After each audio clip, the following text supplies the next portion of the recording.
Did we just witness the beginning of Finn Balor's face turn? Finn Balor lost a heartbreaker to CM Punk in Ireland, but the story wasn't the loss, it's what happened after. Punk offered his hand, raised Finn's arm, and Finn accepted. And while Punk celebrated in the ring, Finn stood back, watching and thinking. And that moment told me everything. Meanwhile, Liv Morgan continues to say the quiet parts out loud, backhanded praise for Roxanne Perez, possessive language, revisionist history about her tag titles, and warnings to Iyo Sky that sound a little too familiar. Add in the Judgment Day, all declaring for the Royal Rumble, and we're officially in the calm before the storm phase. The kind where everyone says they're aligned right before things explode. So welcome. My name is Writer Maven. I am the host of the Wrestling Receipts podcast. I cover all things Judgment Day. Don, Liv, Raquel, Finn, JD, Roxanne, Poor Carlito, El Grande Americano, Los Americanos, and now AEW. Tonight's Raw review is entitled The Calm Before the Judgment Day Storm. Before we start, prayers and good vibes to Javon Evans. He was injured in his match with El Grande Americano and couldn't continue. Hopefully it's nothing serious, and hope to see him back healthy soon. So please, prayers up for Javon Evans. I really hope that that injury is not serious for Javon. But let's go on and get into it, shall we? Judgment Day Clubhouse. Finn, Liv, and Raquel are already in the clubhouse when Raquel enters. Finn is noticeably distracted, not angry, not brooding, not his demented demon self. He's just elsewhere. Raquel comes in saying that Stephanie Vaquer wasn't cleared and there's no timetable for her return. But when she does come back and puts that title on the line against Big Sexy, Raquel promises she'll leave her worse than last week and she will get her championship. Liv is backing her up. She declares 2026 as the year of the Judgment Day. Raquel will be champion. Finn will be champion. And then this is when Liv turns to Roxanne, calling her Little Roxy. Liv admits that when Roxanne first joined the Judgment Day, she thought she was shady, a liar, a schemer. But now she understands why they need her. Roxanne isn't the prodigy, she's my prodigy, my friend. And together they'll be tag team champions. Roxanne says that she won't let Liv down. Liv then asks Finn how he's doing. Finn says tonight in Ireland, with the World Heavyweight Championship on the line, he's not leaving without it. And Finn leaves with the rest agreeing, but not following. Some notes from this. Liv and Roxanne holding hands. Nice to see Dom's girlfriend and side chick getting along. And yes, I did post that on the X. And yes, some people got mad at me at that, but I really don't care. The 2K25 Finn win in a graphic was really obvious back there, so we did see Finn in this winning in 2K25 for once. Raquel is fully owning her Big Sexy nickname now, so she is taking all the nicknames from Big Daddy Cool and Big Sexy Kevin Nash. She's now Big Mommy Cool and Big Sexy. Liv's compliments told us exactly how she feels about Roxanne, like in the most obvious way. It's very backhanded. She was telling her that she thought she was a liar and a schemer, and pretty much laid out that what she really thinks of Roxanne. And Liv is calling her my prodigy, which is possessive. More on this later, but we're seeing this more possessive language from Liv, and it's really just starting to sound like somebody else. And it's really not supportive to Roxanne either. Finn, of course, wasn't being a demented demon here. He was being focused. He was being centered. He was looking distracted too, but he wasn't really paying attention to the women of Judgment Day. Also note the physical separation between Finn and the rest of the women of Judgment Day. Like, Finn was off on his own. Now, Dom and maybe JD would have been there had they not been injured, but still, you can see the notable separation between Finn and the rest of the women. And yes, Liv is scheming. But don't discount Roxanne scheming on her own. There was a reason why Liv said she thought Roxanne was a schemer. Next up, we have Rhea and Iyo, Liv and Roxanne in an in-ring segment. Rhea and Iyo open, saying that when it comes to the Judgment Day, Rhea is always on top. They announce that they are retaining at Saturday night's main event, and then they'll enter the Royal Rumble. This is when Liv and Roxanne interrupt. Liv calls them delusional. She says she and her little Roxy are taking back her tag team titles, the ones she never lost. Sound familiar? Then Liv turns her attention to Iyo. She warns her Rhea Ripley always turns on her partner. She did it to Liv. And she says that Rhea's selfishness would leave Rhea with no one and nothing. Roxanne announces that she, Liv, and Raquel are entering in the Royal Rumble, and a Judgment Day member will main event WrestleMania. Rhea calls it projection and asks how the Judgment Day being all in the Judgment Day even works. And this is when Raquel comes in and pretty much takes out Rhea. She blindsides Rhea. Iyo tries to fight them all off, but she eats a code breaker from Liv and a Tejano bomb from Raquel. Rhea then recovers, tries to fight back, but then gets hit with a Oblivion from Liv. And the Judgment Day stand tall to end the segment. Note here, as I pointed out, Liv calling them her titles again. She's becoming Rhea in real time. She Liv using her history with Rhea to manipulate Iyo and put a thorn of doubt in Io's mind is brilliant. That's excellent. I actually like how they use actual history instead of trying to sweep Rhea's history under the rug here. This is something that should have been happening in 2024, and y'all know my rants about that. But at least now they're using Rhea's history in the right way. That this did happen. She did turn on Liv, and it's a pattern with Rhea. Raquel needed to lay waste to everyone to maintain her momentum, especially with Stephanie out still injured. She needed this build up, and I'm glad that she was able to just do this really impactful Tejano bomb on Iyo. Some people were upset that Raquel was standing tall and she was like standing in the middle of Roxanne and Liv, and I'm like, of all the things to be upset about, we could have easily had a situation where Rhea and Iyo took out everybody in Judgment Day like they did in 2024 and in 2025, where they would stand tall and still win on Saturday Night Main Event. So, pick your battles here. I'm actually glad that we were actually able to see Liv, Roxanne, and Raquel stand tall for once, because had this been last year or 2024, we probably would have never gotten it, and Rhea and Iyo would have won at Saturday Night's Main Event.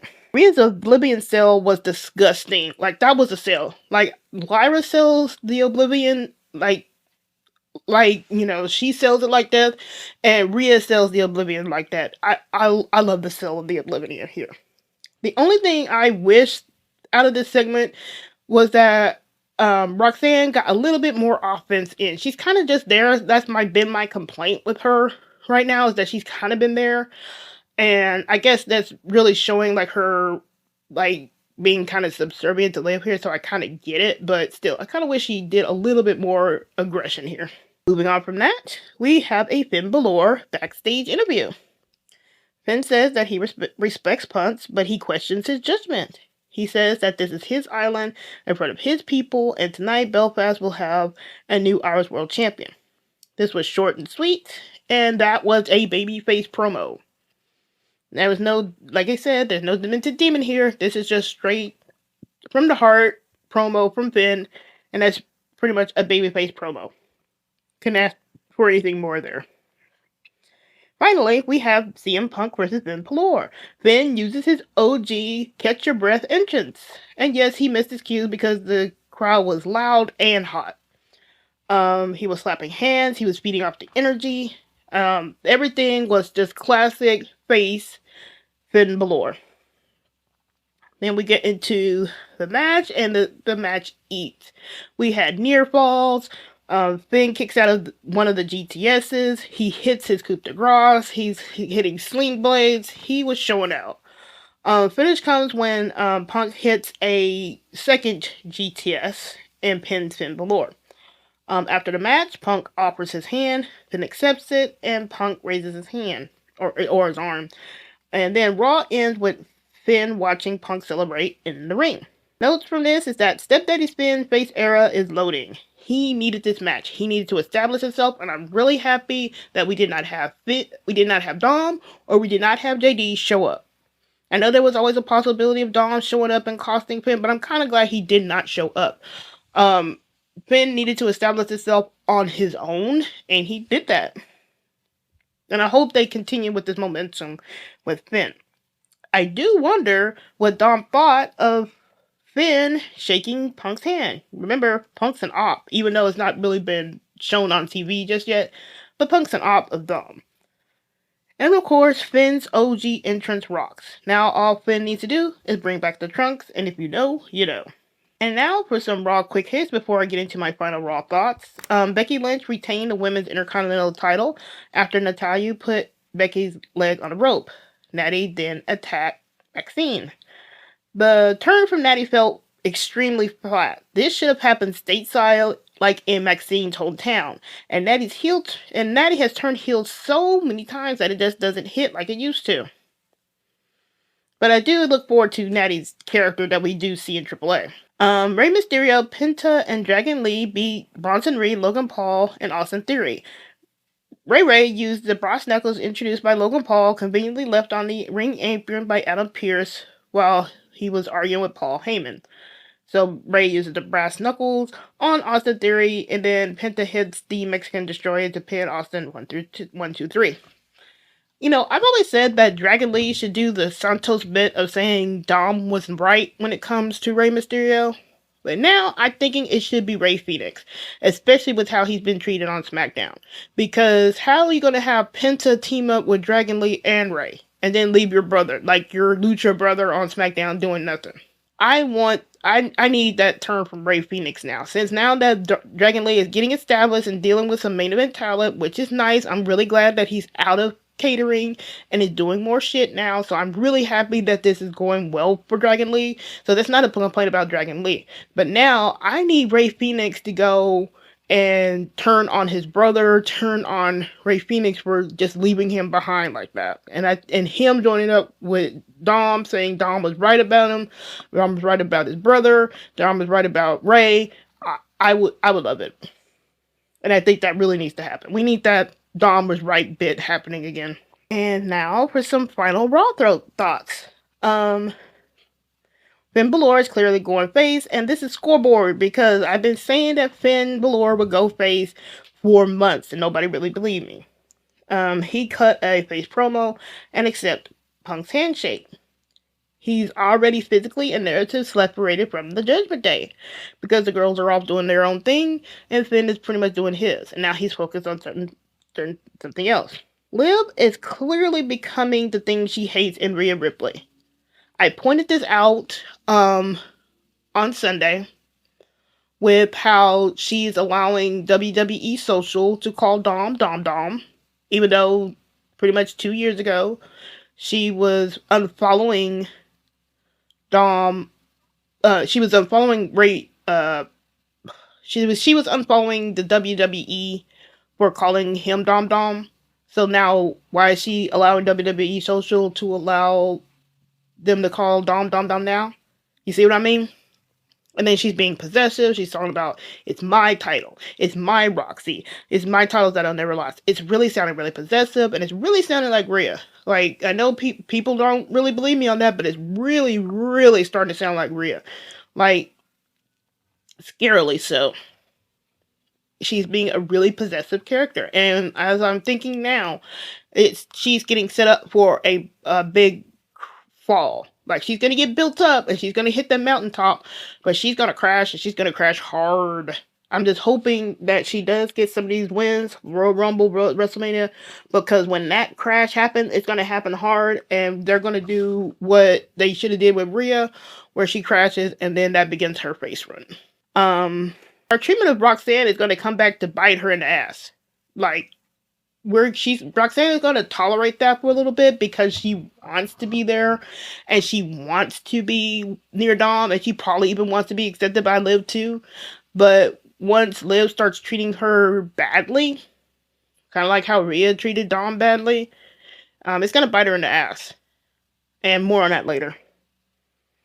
And like I said, we're officially in the calm before the storm. This is where all the shit starts hitting the fan, and it's probably going to start hitting the fan this weekend and start rolling into Royal Rumble and into WrestleMania. Now, this is my road to the Royal Rumble predictions. These are preliminary. This is what I am thinking could happen.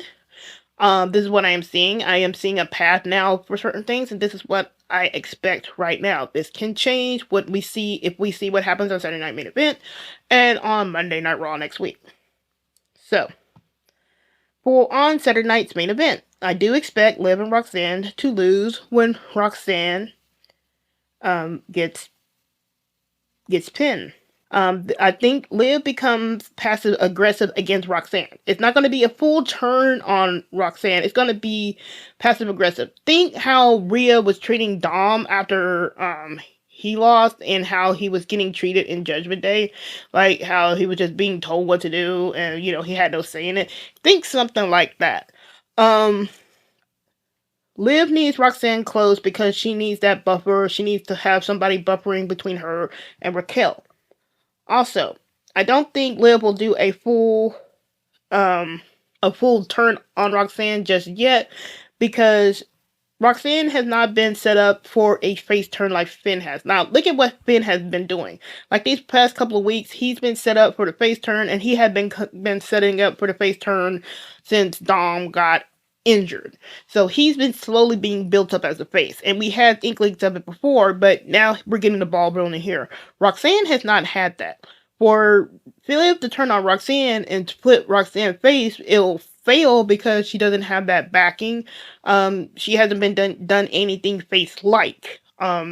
She can get a little bit of sympathy with how Liv has been treating her, but I don't think it's enough. Now, they can also build Roxanne like they're doing Finn, and maybe that happens in the next couple of weeks, but as of right now, I don't think Roxanne turns face. I think she stays heel. Now, for the Women's Royal Rumble, here are a couple of possibilities. We could have Liv tossing Roxanne and Raquel to win the Royal Rumble. We can have Raquel toss Liv. We can have Roxanne toss Liv. And as a bonus, you can even have Stephanie eliminate Raquel to continue their feud. Because the reason why I'm having these possibilities, because Raquel does not have that title match against Stephanie. Had Raquel had that match against Stephanie for the title, I could say that Liv was going to win the Royal Rumble. But since Raquel is not having that title match, Liv's chances go down. And I would not put it past Triple H or the WWE to not have Liv win the Royal Rumble, because you can start her feuds like with Roxanne and Raquel without a Royal Rumble win. You see what I mean? That's why I was pushing that Raquel should have won the title. Because if Raquel won the title, then you could have Liv win the Royal Rumble, and that's your match, and that sets up the feud and the story, and it pretty much writes itself. But as it is right now, I don't think there's the chances of Liv winning the Royal Rumble go down. Now, there's also a possibility that Liv could win, and then Raquel could win a match with Stephanie, maybe like at Elimination Chamber. So Raquel gets it, and then that's the WrestleMania feud, and there's a possibility for that. But Raquel almost is being set up for that she needs to win. Raquel is in a Drew McIntyre situation. She needs to win. Like, I can't see her doing all this and then lose, and then Liv goes on and wins and goes against Stephanie, because the feud with Stephanie does have no story. That it'll be maybe a good match, but there's no story to it. It's going to be bland. Like, you're just having a match for having a match sake. Like, if you're going to be having the match, it'll be like if the only people that I can get away with having just the match will probably be Rhea and Iyo, but they have history. And that's what you want at WrestleMania. You want these history-making matches with the story behind it. They kind of made a story last year with Bianca, Iyo, and Rhea, but still, there's at least some story there between Rhea and Iyo, and Bianca and Rhea, and things like that. So there was at least some story there, even though Rhea forced her way into the match. Here, with Liv and Stephanie, there's really no story. Like, you're just going to be having the match for the match stake, and while it might be good, there's no story behind it. Now, if they throw up Raquel into that and make it a triple threat like they did last year, then, then we're hooking there, and it'll probably be a little bit better. For the Men's Royal Rumble, I think this is when Dom returns and eliminates Finn. Dom doesn't like Finn being friendly with his ops, especially CM Punk. And this is where their feud kicks off, because Finn will get eliminated, he'll be pissed off at Dom, Dom will be pissed off at Finn, and then there you go. Roxanne watch. With Liv sounding more like Rhea every week, don't be surprised and shocked if Dom starts seeing the signs, because he's lived through this before. So, you remember how Roxanne went off to comfort Dom all those months ago? You remember how y'all know that I keep bringing this up, and I bring it up for a reason. Because it's important. We don't know the context of their conversation. All we know is that Roxanne went after Dom to see if he was okay after he stormed off from the clubhouse that time. Now, with Liv starting to act like Rhea, we can see that Dom sees the signs. And since he's gone through that with Rhea, he might offer some of that comfort to Roxanne. And this is where Roxanne being the schemer comes into play. And this is also a little bit of Dom's schemerness come into play too, because maybe he doesn't want to be going through that again. We're seeing the signs. We saw what happened when Dom got slapped by Liv the second time, unprompted, pretty much. We've seen it where she's being possessive, and seeing how she's treating Roxanne, and then seeing how she's treating Raquel, things like that. So it's going to keep building. So we don't know if this will come to a head at a WrestleMania, which it can be, like if they want to do a wedding and then things come to a head there, or it can come to a head at SummerSlam because Triple H likes to repeat history. But it's going to be something there. So just think about it. Also, Roxanne being labeled the schemer not by being an insult is probably a warning.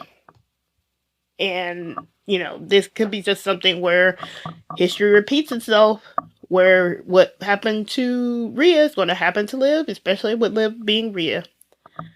And that was Raw.